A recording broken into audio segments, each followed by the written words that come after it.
हम प्रार्थना कर लेंगे एक बार। ओंकारं बिंदु संयुक्तं नित्यं ध्यायन्ति योगिनः कामदं मोक्षदं चैव ओंकाराय नमो नमः। हम समाधि पाठ के श्लोक नंबर 22 से पढ़ेंगे। इसके पहले हम श्लोक नंबर 21 तक हम कर चुके थे। श्लोक नंबर 22 है मृदुमध्य अधिमात्रत्वात् ततोऽपि विशेषः मृदुमध्यात् अधिमात्रत्वात् ततोऽपि विशेषः मृदु मध्य अधिमात्रत्वात् मतलब तीव्र संवेग से जो संवेग होता है, तीव्र संवेग के भी मृदु मध्य और अधिमात्र ये तीन हिस्से होते हैं। ये तीन भेद होने से मृदु मतलब जो बहुत सॉफ्ट होता है उसको मृदु कहते हैं, मध्य मिडिल वाला और अधिमात्र ये तीनों के भेद होने से ततः मतलब उस ततः का मतलब होती है उस होती है। ततः मृदु तीव्र संवेग वालों जो होते हैं, तीव्र संवेग वालों के और उनके मध्य तीव्र संवेग वालों के जो ये समाधि लाभ से संबंधित बताया जा रहा है। इसका मतलब क्या हुआ, मृदु मध्य अधिमात्र ये तीन भेद होने से मृदु तीव्र संवेग वाले और मध्य तीव्र संवेग वाले जो समाधि लाभ से भी अधिक अधिमात्र मतलब जो अधिमात्र होते हैं वो तीव्र संवेग वाले को समाधि लाभ में विशेषता होती है।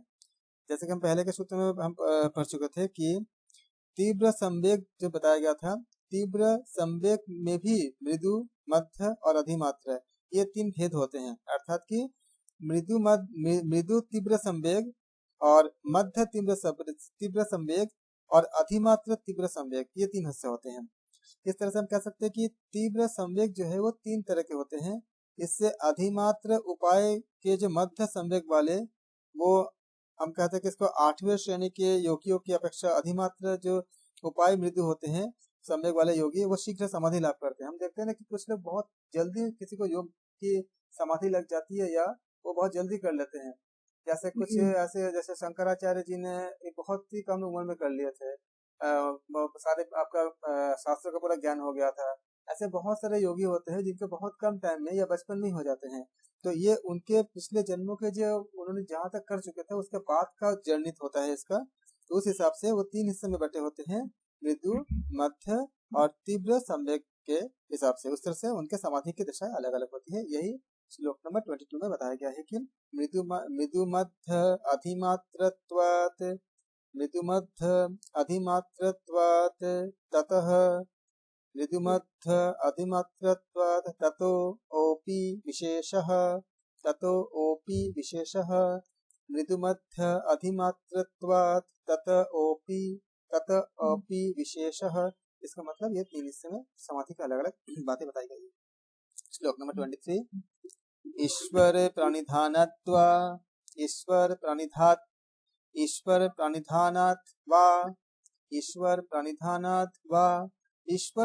मतलब ईश्वर प्रणिधान से, वा मतलब अथवा होती है ईश्वर, या फिर अगर वो चीज नहीं कर पाते हैं तो अगर हम ईश्वर प्रणिधान करते हैं मतलब पूर्ण समर्पण कर देते हैं, उससे भी हमारे बहुत जल्दी बहुत शीघ्रतम समाधि प्राप्त होता है।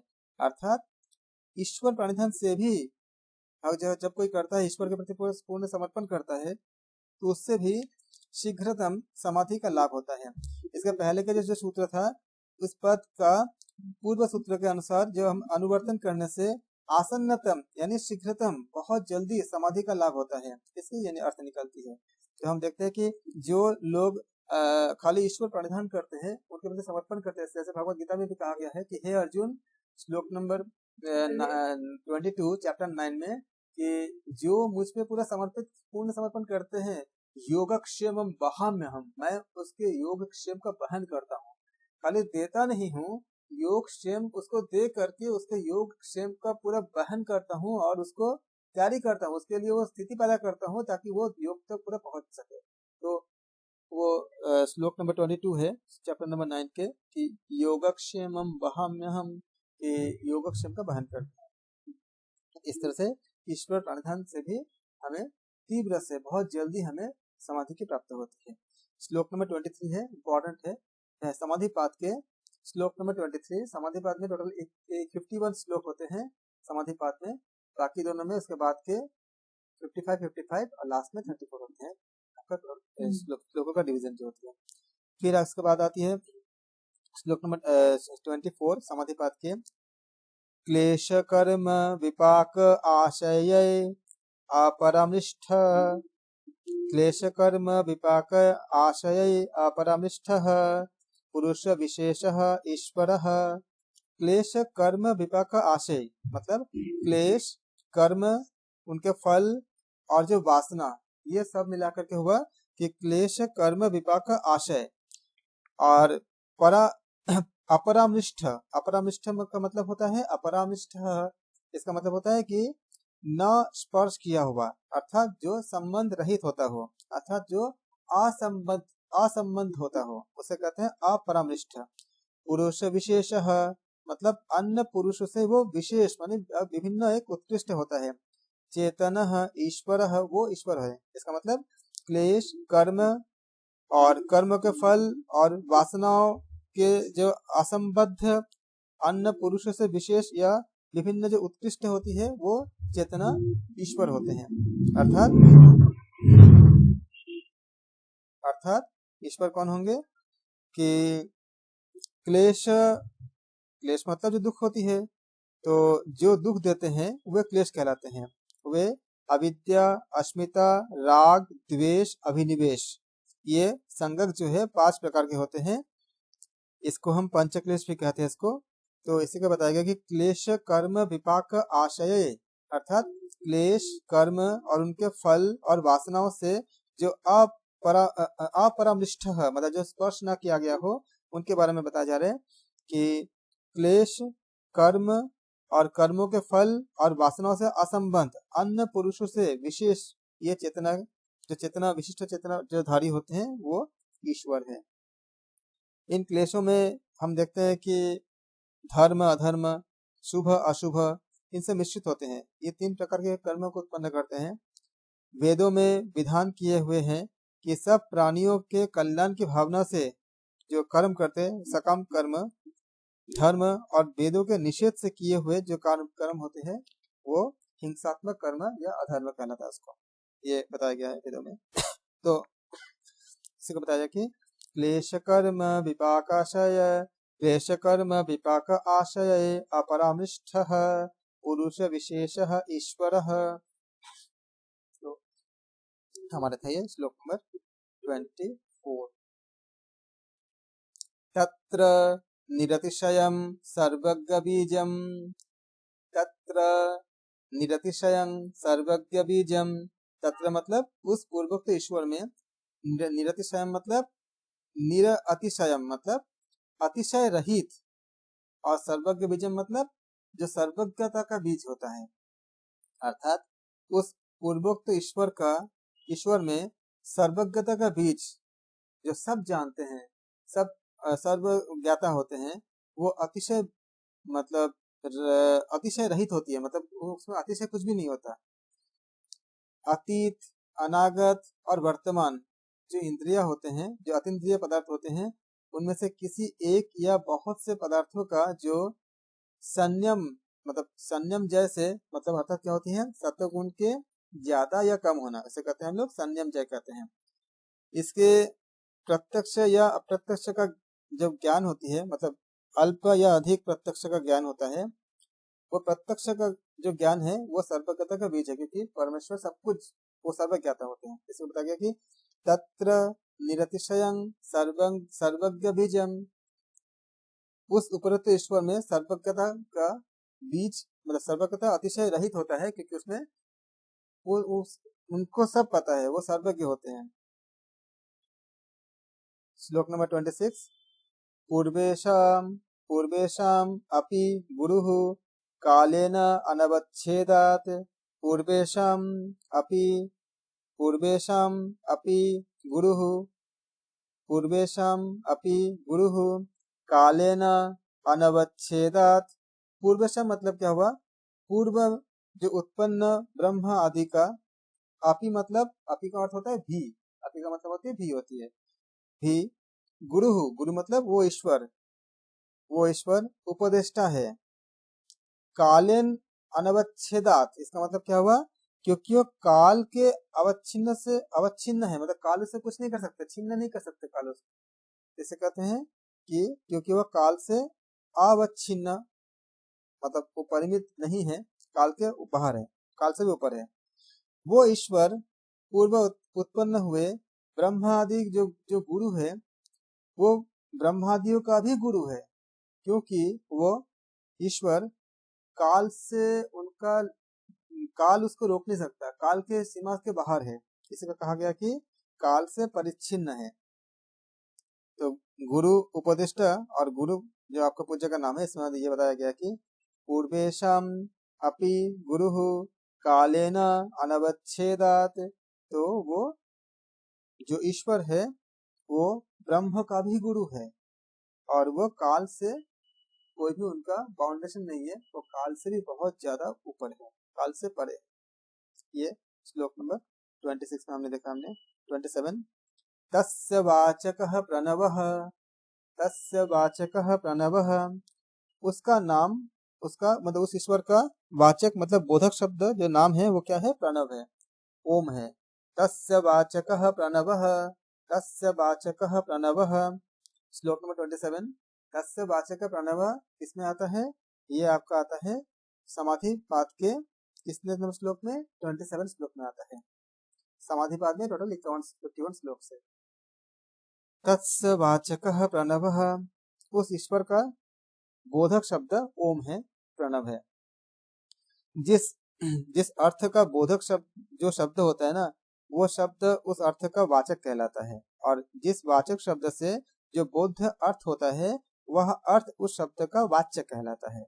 जैसे मान लो कि गौ, गौ क्या गाय है, तो गाय शब्द वाचक है, और जो जैसे मान लो कि अगर कहते हैं कि सासना, तो गौवों के गले में जो कंबल से जो लटका हुआ जो मांस होती है उसको हम सासना कहते हैं, या पुच्छ आदि वाली जो पशु विशेष होती है उसको वाच्य कहते हैं। तो इस तरह से कहा कि उस तस्य वाचकः प्रणवः, मतलब तस्य उस ईश्वर का जो बोधक शब्द है, जो वाचक शब्द है, वो प्रणव है, जिसको गीता में बताया गया है कि शब्दों में मैं ओंकार हूँ, जो भगवत गीता में भगवान कृष्ण कहते हैं, शब्दों में मैं ओंकार हूँ।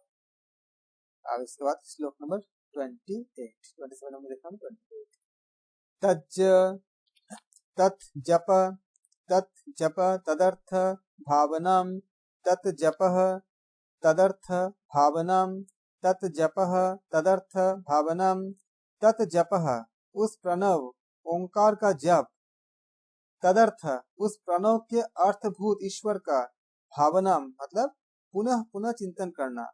हम जब पुनः पुनः चिंतन करते हैं, इसको बताया गया कि तत् जपः तदर्थ भावनम, तत् जप तदर्थ भावनम, तो उस ओम शब्द का जाप और उसके अर्थभूत ईश्वर का ध्यान करना, पुनः पुनः चिंतन करना, ईश्वर प्रणिधान। क्या किसे कहते हैं ईश्वर प्रणिधान? उस ओम शब्द का जाप करना और उसके अर्थभूत ईश्वर का ध्यान करना और पुनः पुनः उनका चिंतन करना, इसे कहते हैं ईश्वर प्रणिधान कहते हैं इसको। तो तत् जपः तदर्थ भावनाम, तत् जपः तदर्थ भावनाम, ये श्लोक नंबर 28 है, जो समाधि पाद के हैं। श्लोक नंबर 28 महत्वपूर्ण है, 27 के बाद 28 ओंकार के विषय में हमें बताया गया है। इसके बाद श्लोक नंबर 29, ततः ततः प्रत्यक चेतना, ततः प्रत्यक चेतना अधिगमः, ततः प्रत्यक चेतना अधिगमः अपि, ततः प्रत्यक चेतना अधिगमः अपि अंतराभायः भावः च, ततः प्रत्यक चेतना अधिगमः अपि अंतराभाव च। इसको हम एक साथ नहीं पढ़ेंगे, जो श्लोक है उसका अलग अलग करके पढ़ेंगे। ततः प्रत्यक चेतना अधिगमः अपि अंतराभावः च, ततः मतलब उस ईश्वर प्राणिधान से प्रत्यक चेतना मतलब प्रत्येक चेतना मतलब जीवात्मा का अधिगम मतलब प्राप्ति या साक्षात्कार, अपि ये भी होता है, अंतराभावः च ये, और अंतराव के जो अभाव होती है, जो हम अंतराय देखते हैं उसका अभाव हो जाता है। अर्थात उस ईश्वर प्राणिधान से जब हम ईश्वर प्राणिधान करते हैं, जब हम पूर्ण समर्पण कर देते हैं ईश्वर के प्रति, तो उस ईश्वर प्राणिधान से प्राणी का क्या होता है, उस ईश्वर प्राणिधान से प्रत्येक चेतना का ज्ञान भी होता है। और अंतरायों में जो हम योग अंतराय कहते हैं ना, योग में मतलब जो बाधा उत्पन्न करते हैं हमारे योग के प्रति रास्ते में, तो प्रत्येक चेतना का ज्ञान भी होता है और अंतरायों में जो विघ्न होते हैं उसका अभाव भी होता है। तो ये हम श्लोक हमें महत्वपूर्ण श्लोक है कि तत् प्रत्यक चेतना अधिगमः अपि अंतराभावः च। तो इसका श्लोक अर्थ हुआ कि उस ईश्वर प्राणिधान से प्रत्येक चेतना का जो ज्ञान भी होता है और अंतरायो जो विघ्न होती है उनका अभाव ही होता है। श्लोक नंबर हमने देखा कि ये 29 था।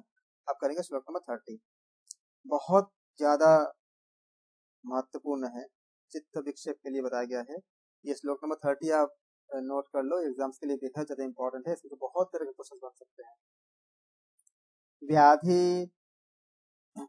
व्याधि त्वानि, इसमें देखो, अब देखो कि व्याधि, स्त्यान, संशय, प्रमाद, इसको अलग अलग पढ़ेंगे, हम एक साथ नहीं पढ़ेंगे इसको। व्याधि, स्त्यान, संशय, प्रमाद, आलस्य, अविरति, भ्रांति दर्शन, अलब्ध भूमिकत्व, अनवस्थितत्व, ये एक साथ हम पढ़ेंगे इसको। चित्त विक्षेपा, अंतरायः, व्याधि, स्त्यान, संशय, प्रमाद, आलस्य, अविरति, भ्रांति दर्शन, अलब्ध भूमिकत्व, अनवस्थितत्व, चित्त विक्षेपाः ये अंतरायः। अंतराय मतलब ये चित्त क्या होते हैं, अंतराय, अंतराय मतलब जो विघ्न होते हैं। तो क्या क्या विघ्न होते हैं, ये सब जो हमें योग में हमें आगे जाने देते नहीं है। पहला क्या है, व्याधि, अगर किसी का शरीर तबीयत खराब होगा तो वो योग नहीं कर पाएगा, अगर किसी को किसी तरह की बीमारी होगा, कुछ होगा तो योग नहीं कर पाएगा। तो पहला क्या है, व्याधि हो गया। तो व्याधि से जैसे हम देखते हैं ना कि धातु, रस और करण को विषमता से उत्पन्न हुए, जो ज्वर इत्यादि, हम आपका आयुर्वेद कहता है कि वात पित्त कफ के असंतुलन से ऐसा होता है। तो अगर ये असंतुलित होती है तो ज्वर इत्यादि हो जाती है, उसको व्याधि कहते हैं। वात पित्त कफ इनका ये तीनों का नाम दोष होता है, अगर ये इम्बैलेंस होगा तो ये दोषित हो जाते हैं। रस, रक्त, मांस, मेद, अस्थि, मज्जा, शुक्र, याद रखना ये 7 धातु होती है। अगर 7 धातु के नाम पूछे जाएंगे तो क्या होता है, रस, रक्त, मांस, मेद, अस्थि, मज्जा और शुक्र, ये क्या होती है, 4 धातु। इसका सॉरी ये 7 धातु होती है, इसको हम सप्त धातु कहते हैं इसको। इनकी जो अंदाज को मतलब इसको अगर हम कम हो जाना या अधिक हो जाना, हम कहते हैं कि ये धातु की विषमता होती है अथवा इसको दोष कहते हैं। अगर ये होगा तो हम बीमार पड़ सकते हैं। भुक्त पीत मतलब जो हम खाना पीना खाते हैं, अन्न जल के परिपाक दशा को प्राप्त हुए, लास्ट में जो हमें मिलती है उसको रस कहते हैं। और खाना पीने के बाद अन्न जल का जो सम्यक रूप से जो ठीक जो न पचना, इस रस की विषमता होती है, अगर हमारा पाचन ठीक से नहीं हो पाता है तो इसके कारण क्या होती है, आप अलग अलग शरीर का जो हिस्सा जैसे कि देखना, सुनना या इन सब में हमारे विषमता आती है, रोग उत्पन्न होते हैं। अगर ऐसा होगा तो हम योग रास्ते में हम योग को नहीं कर पाएंगे, ये अंतराय है, मतलब ये बाधा है, विघ्न है। कोई अगर बीमार रहेगा तो वो योग का आचरण नहीं कर पाएगा, वो योग के प्रांतों में बाधा है। उसके बाद कहते हैं स्त्यान। इन शब्दों का अर्थ बहुत महत्वपूर्ण है क्योंकि ये आपका एग्जाम्स के लिए भी और अपने लिए भी बहुत ज्यादा जरूरी है। स्त्यान, स्त्यान हमें पता नहीं चलता, स्त्यान होती है तो हमें कुछ नहीं कर पाते। स्त्यान क्या होती है, चित्त की अकर्मण्यता होती है स्त्यान, अर्थात हमें इच्छा है किसी काम करने की, लेकिन इच्छा तो है करने की, फिर भी किसी कार्य को करने की सामर्थ्य न होना। या अगर हम इसमें यहाँ पे अगर योग साधना की बात करेंगे, हमें चित्त में इच्छा है, लेकिन इच्छा होने पर भी किसी कार्य को करने की मतलब जैसे यहाँ पे योग साधना करने की मतलब सामर्थ्य ना होना, इच्छा है, मन है कि हाँ योग करेंगे, लेकिन हम कर नहीं पा रहे। दैट इज कॉल्ड, ये चित्त की अकर्मण्यता होती है। बाकी सब कुछ ठीक है, समय भी है, सब कुछ है, लेकिन हम नहीं कर पा रहे, चित्त नहीं दे रहा है, इसे कहते हैं चित्त की अकर्मण्यता। इसका का नाम होती है आपका स्त्यान कहते हैं इसको। फिर आती है संशय। संशय क्या होती है? अगर किसी को स्त्यान होगा ना तो क्या करेगा, योग नहीं, जो पता है कि योग करना है लेकिन वो कर नहीं पाएगा, उसका चित्त अगर उसका साथ नहीं देगा तो इसको स्त्यान कहते हैं। संशय, मैं योग साधना कर सकूंगा कि नहीं कर सकूंगा, इसमें जो संशय पैदा होता है, ये संशय करने पर भी योग सिद्ध होगा कि नहीं होगा, मतलब ऐसा ऐसा भावना, पता नहीं करने से कुछ होगा भी कि नहीं होगा, करने से कुछ होता है, उनका जो द्विधा होती है, डाउट्स होती है, संशय होती है, वो संशय उनको भक्ति करने देता नहीं है। उससे क्या होती है, हम योग को ठीक से नहीं कर पाते हैं। इन दो जो आपका जो विषय, मैं कर पाऊंगा नहीं कर पाऊंगा, अच्छा होगा नहीं होगा, योग से अच्छा होता है नहीं होता है, ये जो संशय होती है ना, ये आपका भ्रम होता है।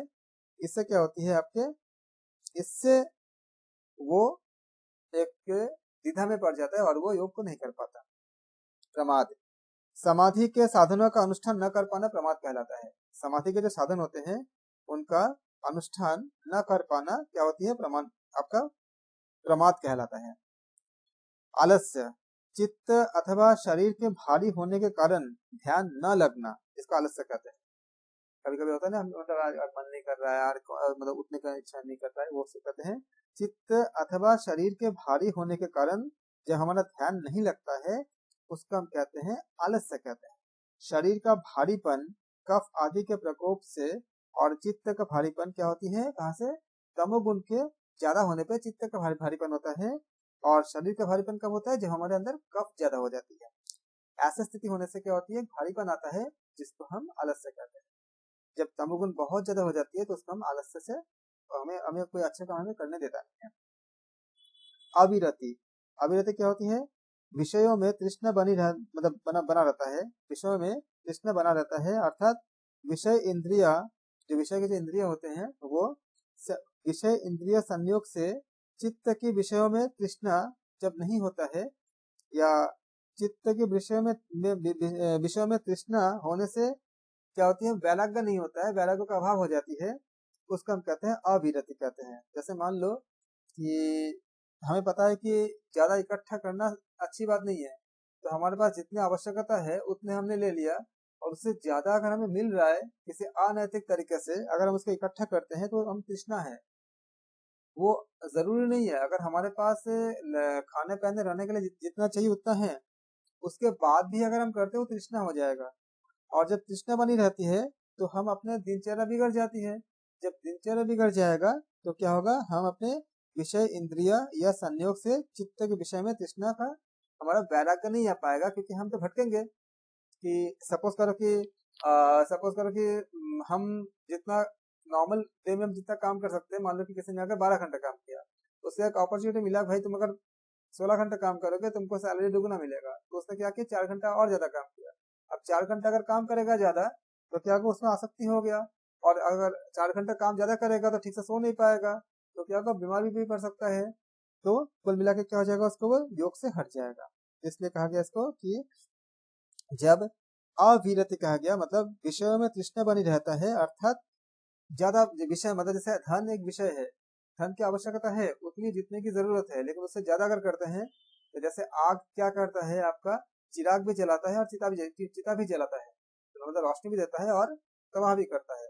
तो धन का उपयोग अगर हम अननेसेसरी ज्यादा अगर हमें तृष्णा लग जाएगा उसके प्रति, तो क्या होगा, चित्त में वैराग्य नहीं आएगा, क्योंकि अगर धन ज्यादा है तो लोभ आएगा, लोभ आएगा तो मतलब धन ज्यादा आएगा तो इच्छा उत्पन्न होगी कि चल ये भी खरीद ले, ये भी खरीद ले, ये इच्छा उत्पन्न होगी, तो जब तक खरीद ले ठीक है, नहीं अगर खरीद पाए तो हमें एक इच्छा की पूर्ति नहीं होगी, तो क्रोध आएगा। जब क्रोध आएगा, लोभ आ गया, क्रोध आ गया, और हमारी इच्छाएं बहुत ज्यादा हो गई, तो क्या हुआ, वैराग्य से हम दूर हो गए। और जब हम वैराग्य से दूर हो जाएंगे तो क्या हो जाएगा, हम योग के तरफ हम जा नहीं पाएंगे। इसको हम कहते हैं अविरति कहते हैं। फिर आती है भ्रांति दर्शन। भ्रांति दर्शन मतलब क्या, मिथ्या ज्ञान, मतलब योग साधनों तथा उनके फल को मिथ्या जानना, जो जिसको हम लोग कहते हैं भ्रांति दर्शन कहते हैं इसको। कि ये नहीं है, ऐसा कुछ नहीं होता, ऐसे योग से कुछ नहीं होता। अच्छा ऐसा, ये तो ऐसे मतलब बाकी बातें हैं। कुछ लोग सोचते हैं कि योग जो है खाली एक्सरसाइज करने के तरीके हैं, ऐसा इस तरह के जो सोच होती है उसे कहते हैं भ्रांति दर्शन, मतलब मिथ्या ज्ञान कहते हैं इसको। तो जब मिथ्या ज्ञान होगा, जब हम अपने अंदर, अगर कोई अगर अपने अंदर ये भर लेगा कि योग से कुछ नहीं, कुछ होता नहीं है, तो योग करेगा ही नहीं। तो तभी ना करेगा जब मोक्ष के बारे में उसको पता रहेगा, या जानेगा कि हाँ हमें मोक्ष मोक्ष मिलना है। इसे कहते हैं हम लोग भ्रांति दर्शन, यानी मिथ्या ज्ञान कहते हैं इसको। तो जब भ्रांति दर्शन होता है ना, जब मिथ्या ज्ञान होता है, तब लोग योग नहीं कर पाते और योग से वो दूर हो जाते हैं। तो क्या होगा, ये अंतराय हो जाएगा, ये योग का क्या अंतराय होगा। फिर आता है आपका अलब्ध भूमिकत्व। किसी प्रतिबंधक वश समाधि भूमि को न पाना, अर्थात समाधि में न पहुंचने को हम कहते हैं अलब्ध भूमिकत्व। तो किसी प्रतिबंधक वश समाधि भूमि को न पाना अथवा समाधि में न जा पाना, हम इसका नाम जो होती है उसे कहते हैं हम लोग अलब्ध भूमिकत्व, अनवस्थितत्व। तो जब ऐसा हो जाता है तब भी हम योग से दूर हो जाते हैं। अनवस्थितत्व, समाधि भूमि को पाकर भी जिसमें चित्त का न ठहरना, अर्थात ध्येय का साक्षात करने से पूर्व ही समाधि का छूट जाना। ऐसा था कि हाँ बस थोड़ा टाइम अगर और करते तो शायद उसको मिल जाता, लेकिन उसने पहले ही छोड़ दिया। तो उसके बाद ऐसा लगता है कि जब अब तो छूट गया। जैसे बहुत से सन्यासी साधु ऐसे हुए हैं जो तुम्हारा करते करते ऋषि तपस्या करते करते बीच में उन्हें छूट गया है। जैसे जो कहते हैं कि च्यवन ऋषि थे, च्यवन एक महात्मा को महर्षि ऋषि थे, तो उन्होंने बहुत तुम्हारा तप कर रहे थे, लेकिन उनको अचानक जो है उनका ध्यान टूटा और उन्होंने एक युवती की तरफ देखा, उनको इच्छा हुई कि शादी करने के लिए। तो फिर उनसे जो उनका शादी हुआ और उनका वो टूट गया जो योग चल रहा था। तो ये क्या हुआ, उनका बीच में एक विघ्न आ गया। फिर उनको जहां तक उन्होंने योग किए थे उसके फिर उनको जर्नी शुरू करेंगे, लेकिन बीच में विघ्न आ गया, टूट गया बीच में। ये इसे कहते हैं हम लोग अनावस्थित तत्व कहते हैं इसको। तो समाधि भूमि को पाकर, जब हम समाधि भूमि को पाते हैं तो इसे हम कहते हैं कि अलब्ध भूमिकत्व और अनवस्थित तत्व क्या होती है। समाधि भूमि को पाकर भी उसमें चित्त का न ठहर पाना, अर्थात ध्येय का साक्षात करने से पूर्व ही समाधि का छूट जाना, इसे हम कहते हैं अनवस्थित तत्व कहते हैं। इस तरह से 9 विघ्न एकाग्रता से हटाने वाले हैं और चित्त की वृत्तियों के साथ होते हैं। ये हम अगर इस 9 को जान लिया हमने, तो हम अपने आप को, अपने चित्त को इस तरह से हम व्यवस्थित कर सकते हैं कि जब भी हमें इन सब में से 9 में से किसी का भी हमें आभास हो, तो हम अपने आप को ठीक कर सके, अपने आप को सजग कर सके। ये इसको कहते हैं अंतराय। 9 अंतराय होते हैं। अगर एग्जाम में आते हैं तो कितने अंतराय होते हैं, तो आप बोलेगा 9 अंतराय होते हैं। या फिर ऐसा आ सकता है, इसमें अंतराय कौन सी है, अंतराय में लिख देंगे व्याधि, स्त्यान, इनमें से 9 में से कोई 3 देंगे और एक कुछ और दे देंगे। जैसे व्याधि, स्त्यान, संशय, प्रमाद, आलस्य, अविरति, भ्रांति दर्शन, अलब्ध भूमिकत्व और अनवस्थित तत्व। तो इन 9 में से कोई 3 देंगे और एक और कुछ उठा के दे देंगे, बोलेंगे कि बताइए कौन सा जो है आपका इसमें से 9 में से जो नहीं है, मतलब 9 तो आपका विक्षेप हो गया, जहाँ अंतराय हो गया, कौन नहीं। या फिर आपको सूची 1 सूची 2 बना देंगे और मिलान करने के लिए बोलेंगे, फिर पूछेंगे कि आप इसको ऑर्डर कर उससे बनाओ। तो आप इसको अगर श्लोक की याद रखोगे ना, तो इस श्लोक को याद करने से आप इसको आराम से याद कर सकते हो सारे। अगर क्रम पूछेंगे तो क्रम भी आप कह सकते हो। अगर आपने श्लोक की याद रखा, आपने व्याधि, स्त्यान, संशय, प्रमाद, आलस्य, अविरति, भ्रांति दर्शन, अलब्ध भूमिकत्व, अनवस्थित तत्व, अगर आपने श्लोक याद रखा, अगर उन्होंने पूछे कि महर्षि पतंजलि ने तीसरे में क्या रखे थे अंतराय, क्या कौन से तीसरे अंतराय रखे थे क्रम के साथ, तो आप बोलोगे संशय, क्योंकि व्याधि, स्त्यान, संशय, प्रमाद, तो तीसरे में क्या संशय आएगा। इस तरह से आप आंसर दे सकते हो जब आप पूछेंगे, अगर एग्जाम आता है। फिर हम करेंगे श्लोक नंबर 31। श्लोक नंबर 31 में दुख दौर्मनस्य अंगमेव जयत्व श्वास प्रश्वास विक्षेप सहभुवः। दुख मतलब दुख होती है, दौर्मनस्य मतलब जो दौर्मनस होती है, अंगमेव जयत्व मतलब क्या होती है, दुख का वो आपका एक घटना होती है, मतलब अंगमेव जयत्व में कि दुख मतलब क्या होती है, जो पीड़ा, जिसकी चोट खाकर, जैसे मान लो कि किसी को किसी तरह का दुख हुआ है, उसको नाश करने का क्या करते हैं, यत्न करते हैं। वह आध्यात्मिक, आधि भौतिक और आधि दैविक 3 प्रकार का दुख होता है। उनमें से काम, क्रोध, आधिजन्य मानस तप जो होती है, उसको मन में जो परिताप होती है, व्याधि होती है, आदि जन्य जो शारीरिक परिताप होती है ना, आध्यात्मिक दुख कहलाते हैं। आप जानते हैं उसको। और आत्मा, यहाँ तक कि मन और शरीर के अर्थ में यहाँ पे प्रयोग हुआ है। और धर्मनस्य मतलब क्या होती है, दुख ये हो गया। धर्मनस्य का मतलब होती है इच्छा की पूर्ति न होने पर मन में जब क्षोभ होता है, मन में जो आपका जो गुस्सा आता है, जो क्षोभ पैदा होते हैं, उसे कहते हैं हम लोग धर्मनस्य। तो दुख, धर्मनस्य, अंगमेव जयत्व। अंगमेव जयत्व का मतलब क्या होती है, जब शरीर कांपता है ना, जैसे पार्किंसन से अंगों का शरीर कांपता रहता है, तो शरीर के अंगों का कांपने को हम कहते हैं अंगमेव जयत्व। अगर एग्जाम में आता है कि अंगमेव जयत्व का अर्थ क्या है, तो आप बोलोगे शरीर के अंगों का कंपन करना या कांपना। श्वास, श्वास मतलब क्या हुआ, बिना इच्छा के बाहर की वायु का नासिका द्वारा अंदर जाना, इसे कहते हैं हम लोग श्वास कहते हैं इसको। और प्रश्वास क्या होती है, बिना इच्छा के भीतर के वायु का नासिका से बाहर निकल जाना, इसी को कहा गया प्रश्वास कहते हैं। तो दुख, धर्मनस्य, अंगमेव जयत्व, श्वास, प्रश्वास, विक्षेप, सहभुवः, ये विक्षेपों के साथ होने वाले जो उपविक्षेप होते हैं, ये आपका उपविघ्न होते हैं इसको। और संगति, संगति का मतलब क्या हुआ आपका, संगति का अर्थ होता है इसको अगर आप मतलब साथ साथ चलता है, मतलब अगर आप विक्षेप और उपविक्षेप, जो विक्षिप्त चित्त वाले ही होते हैं, एकाग्र चित्त वाले के साथ ऐसा नहीं होता। इस समाधि के शत्रुओं का अभ्यास हम वैराग्य द्वारा निरोध कर सकते हैं। इस दौरान अभ्यास के विषय में अगले सूत्र में बताएंगे महर्षि पतंजलि। तो आप इस सूत्र में इसको आप याद करना, 31 नंबर श्लोक को, दुख, धर्मनस्य, अंगमेव जयत्व, श्वास प्रश्वास, विक्षेप, सहभुवः। हम करेंगे इसी के साथ जुड़ते हुए अगला श्लोक है, तत् प्रतिषेधार्थम एकतत्व अभ्यास। इसका मतलब क्या हुआ, तत् प्रतिषेधार्थम एकतत्व अभ्यासः। तत् मतलब उन पूर्वोक्त विक्षेप तथा उपविक्षेप के, प्रतिषेधार्थ मतलब दूर करने के लिए, एक तत्व अभ्यास मतलब एक तत्व का अभ्यास करना चाहिए, अर्थात किसी अभिमत एक तत्व द्वारा चित्त की स्थिति के लिए हमें यत्न करना चाहिए। तो उन पूर्वोक्त विक्षेप तथा उपविक्षेपों को दूर करने के लिए एक तत्व का हमें अभ्यास करना चाहिए, अर्थात किसी अभिमत एक तत्व के द्वारा चित्त की स्थिति के लिए हमें यत्न करना चाहिए।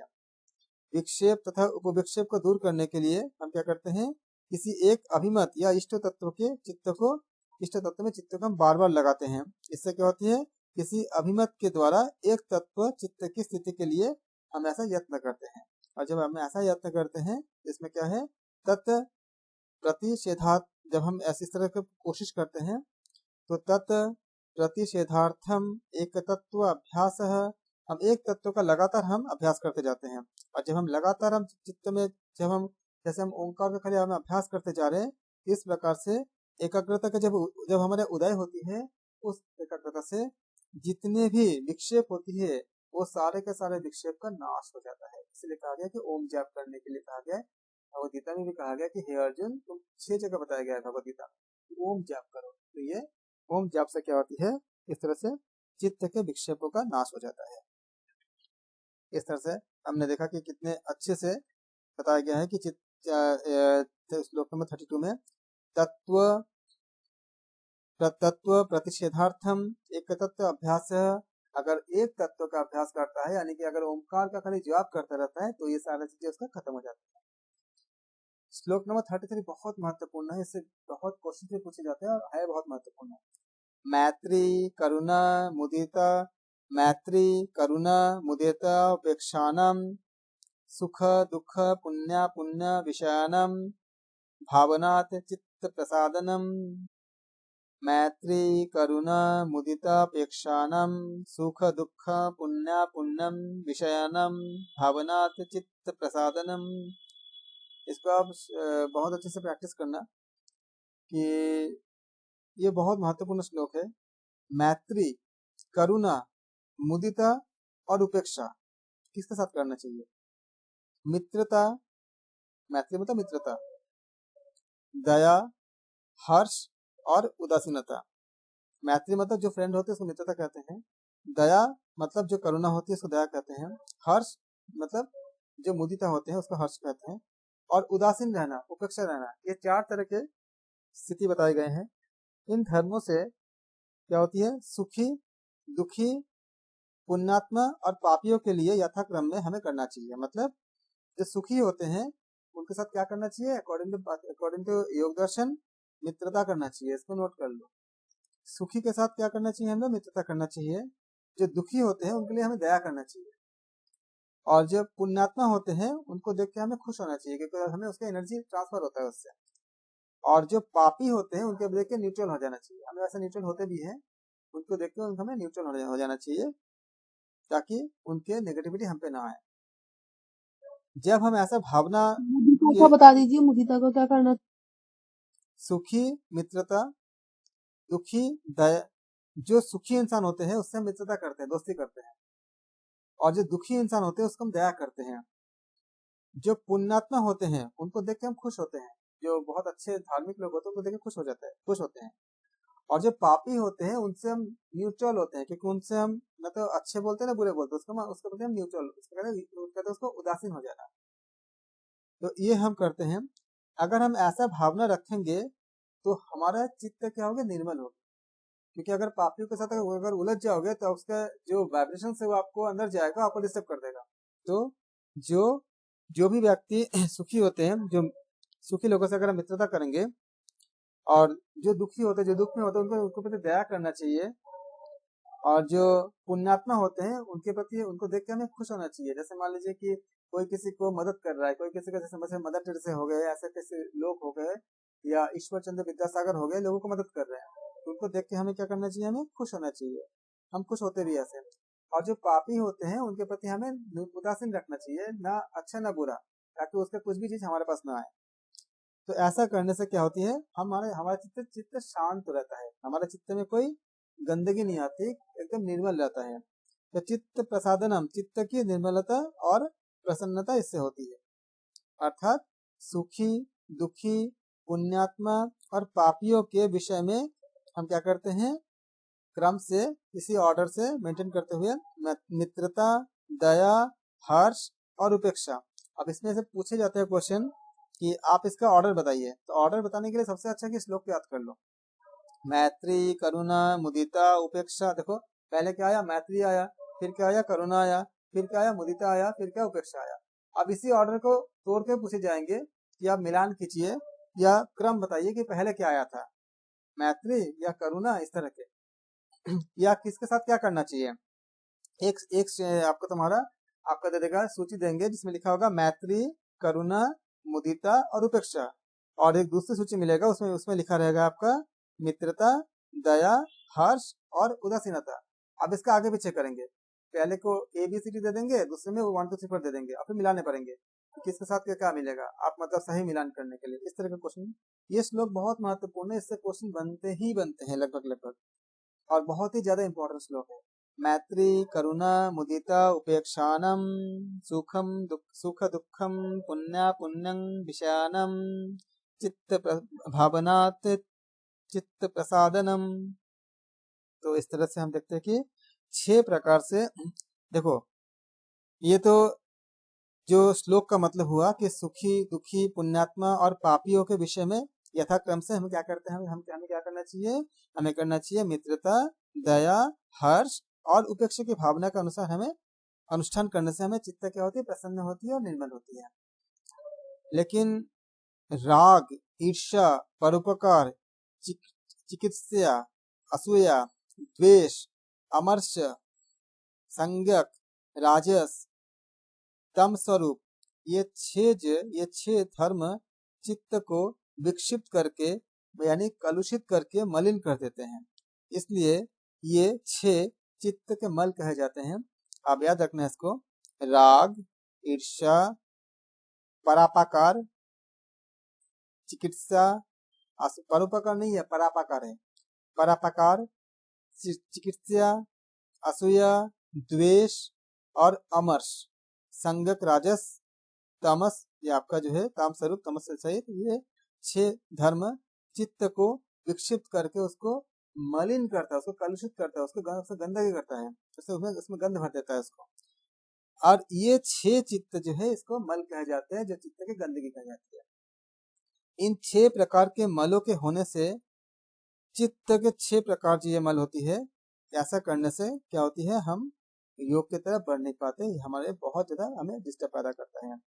राग कालुष्य मतलब स्नेह पूर्वक अनुभव किए हुए सुख के अनंतर जो ये सुख मुझको हमेशा ही प्राप्त हो जाए, अगर ऐसा जो हम इच्छा करते हैं, ये राजस वृत्ति के विशेष होता है। इसे हम कहते हैं राग कालुष्य कहते हैं। हमेशा क्या हमें सुख मिल सकता है? नहीं मिल सकता है। एक तरह की चीज हमें हमेशा होता है, लेकिन अगर नहीं होगा उस समय जब दुखी होते हैं, वो दुखी हम क्या करते हैं, इसको कहते हैं, इसको राग कालुष्य कहते हैं इसको। क्योंकि ये राग सर्व सुख साधन विषय के प्राप्ति न होने पर चित्त को विक्षिप्त करके क्या करती है, कलुषित कर देती है, मलिन कर देती है। कि अगर ये चीज हमारे पास था, मान लो किसी के पास कार है, कार इसके पास मर्सिडीज है, किसी वजह से अगर मर्सिडीज उसके पास नहीं रह गया और वो मर्सिडीज के लिए अगर बहुत ज्यादा वो परेशान होता है, दुखी होता है, तो वो दुख उसके किसी और नए दुख का कारण बन सकता है। इसे तो कहा गया, इसके ये राग कालुष्य कहा गया है। इसके बाद आता है आपका आती है ईर्ष्या कालुष्य। ईर्ष्या कालुष्य क्या होती है? दूसरों के गुण या संपत्ति आदि देखकर, आदि की जो अधिकता देखकर जो चित्त में क्षोभ, एक तरह की जो जलन पैदा होती है, उसको कहते हैं हम लोग ईर्ष्या कालुष्य कहते हैं। ये ईर्ष्या कालुष्य जो है, ये चित्त को विक्षिप्त करके कलुषित कर देता है। इसलिए कभी भी किसी का तरक्की देखे खुद को जलना नहीं चाहिए, क्योंकि उसका तो कुछ नहीं होगा, हमारा तबाह हो जाएगा। परोपकार चिकित्सा कालुष्य मतलब परापकार चिकित्सा कालुष्य, किसी के अपकार, परा मतलब एक होती है परो उपकार, इसको कहते हैं परोपकार। यह है परापकार मतलब किसी के अपकार मतलब बुराई करना, किसी के बुराई करने, दुख पहुंचाने की जो इच्छा हम करते हैं, उसके करने की इच्छा चित्त को विभ्वल करके कलुषित कर देता है। ये भी हमारे, जो हम किसी को बुराई करे, किसी को दुख पहुंचाए, जैसे मतलब कोई कुत्ता है, जानवर है, वो मैंने कुछ नहीं किया, लेकिन उसका अगर हम दुख पहुंचाते हैं, जिसे कहते हैं हम लोग परापाकार चिकित्सा कालुष्य। इसका जो इच्छा भी अगर हमारा होता है, मैंने उसको दुख नहीं पहुंचाया, लेकिन अगर दुख पहुंचने की अगर इच्छा भी होती है, तो भी वो हमारे चित्त को नष्ट करता है, उसका कुछ नहीं करता है, हमारा चित्त कलुषित हो जाती है, हमारा चित्त क्या होती है, कालुष्य बन जाती है। इसे कहते हैं परापाकार। परोपकार नहीं है, पर अपकार। परापाकार मतलब पर अपकार, दूसरे का अपकार करना, ऐसे इच्छा रखना भी हमारे चित्त को नष्ट करता है। आशुआ कालुष्य। आशुआ कालुष्य क्या होती है? दूसरों के गुणों में दोष आरोप करना क्या कहलाता है? आशुआ पद का अर्थ होता है। आशुआ मतलब मान लो कोई बहुत अच्छा काम कर रहा है, उसको गुणवान है, लेकिन हमारे अंदर हमें उसको प्रशंसा तारीफ नहीं करना है, तो उसके लिए उसके गुण में भी दोष को निकालना, उसे कहते हैं हम लोग असूआ। इसका नाम होता है असूआ कालुष्य होता है। कालुष्य मतलब जो बुराई होती है। जैसे किसी को अगर मान लो व्रतशील कोई मतलब किसी व्रतशील को कोई दंभी जानना, या कोई आचार वाले का पाखंडी जानना, कि कोई बंदा मान लो कि बहुत सच्चा है और सच्चे इंसान है, तो उसका हम अगर मजाक उड़ाते हैं, देखो ये तो हरिश्चंद्र बन गए, ऐसा अगर मजाक उड़ाते हैं, तो क्या हुआ, ये आपका आसुआ का उसका गुण है। ये ईमानदार बनना एक गुण होता है, लेकिन उस गुण को भी अगर हम दोष में कन्वर्ट कर देते हैं, तो ये जो होती है, इसे कहते हैं हम लोग आसुआ कालुष्य कहते हैं।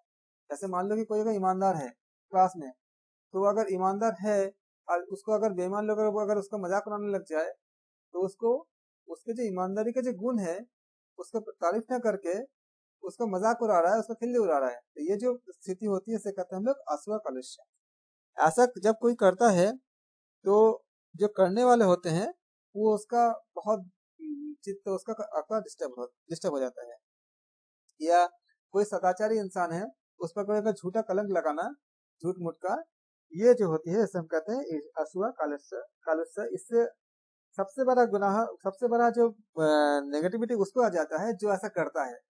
जिसके लिए करता है वो तो अलग बात है, लेकिन जो करता है जैसे मान लो अगर कोई भगवान के प्रति अगर कोई बुरा बात करता है, तो ये भी क्या हो, भगवान तो पूरा सर्वगुण संपन्न है, लेकिन उनके प्रति अगर कोई बुरा बात कहता है, दैट इज कॉल्ड आसुआ कालुष्य। भगवान का तो कुछ नहीं होगा, लेकिन जो बोलने वाले वो उनका बहुत कुछ, उनका चित्त बहुत परेशान हो जाएगा, अगर उनका चित्त बहुत डिस्टर्ब हो जाएगा। इसका नाम होती है आसुआ कालुष्य। फिर आती है द्वेष कालुष्य। द्वेष कालुष्य क्या होती है? क्षमा का विरोधी कोप, मतलब क्षमा का विरोधी कोप कालुष्य, जो इसका हम द्वेष कालुष्य कहते हैं, ये भी चित्त को विक्षिप्त करके कलुषित कर देता है। किसी को क्षमा न कर पाने की जो भावना होती है उसे हम कहते हैं चित्त का, मतलब क्षमा का विरोधी कोप कहते हैं इसको, कि कालुष्य कहते हैं इसको, इसे कहते हैं द्वेष कालुष्य कहते हैं। ये भी चित्त को विक्षिप्त करके कलुषित कर देता है। फिर आता है आपका अमर्ष्य कालुष्य। क्या होती है अमर्ष्य कालुष्य? किसी से कठोर वचन सुनकर या अन्य किसी प्रकार से अपमानित होकर जो उसको न सहन करके उस पे बदला लेने की जो चेष्टा करता है, उसे कहते हैं हम लोग अमर्ष्य कालुष्य कहते हैं। इससे कठोर वचन सुनकर या अन्य किसी प्रकार से अपमानित होकर जो उसको न सहन करके उससे बदला लेने की जो कोशिश करता है, उसे हम कहते हैं अमर्ष्य कालुष्य कहते हैं। इस तरह से कालुष्य के जो मल होती है वो चित्त को क्या करती है? मलिन कर देता है। अब जब ऐसा होता है तो हमारा चित्त क्या होती है? विक्षिप्त, एकदम बहुत परेशान हो जाती है। तो जब चित्त जब मलिन हो जाती है ना, तो वो विक्षिप्त की तरफ जाती है, और स्थिति के जो साधन में होती है उसमें प्रवृत्त होने पर भी सब कुछ आपके पास है, आपके पास योगा मैट है, आपके पास टीचर है, आपके पास समय है, लेकिन आप योग नहीं कर पा रहे हो। तो क्यों नहीं कर पा रहे हो? क्योंकि ये कालुष्य क्या होती है हमारे अंदर रहती है। तो हमें इस कालुष्य से बचना चाहिए। बहुत कितने महत्वपूर्ण श्लोक है बोलो, एग्जाम के लिए तो है ही है, हमारे जीवन के लिए कितनी ज्यादा महत्वपूर्ण है आपका ये श्लोक। श्लोक नंबर 33, मैत्री करुणा मुदिता उपेक्षानम सुख दुख पुण्य पुण्यम विषयानम भावनातिश्चित्त प्रसादनम। इसका आप जरूर याद करना है इसको। और इस तरह से इसकी बारीकियां हैं, इसके आपका एग्जाम में कहीं से भी आ सकता है, इसलिए आपको जानना बहुत जरूरी है अच्छे से। और इस तरह से जो कालुष्य है इससे हमें बचना चाहिए। जब हम इसको बचेंगे तो हम अच्छे से ध्यान लगा पाएंगे और हम योग को अपने जीवन में उतार पाएंगे। तो आज हमने श्लोक नंबर 33 तक किया। इसके बाद हम अगले सेशन में हम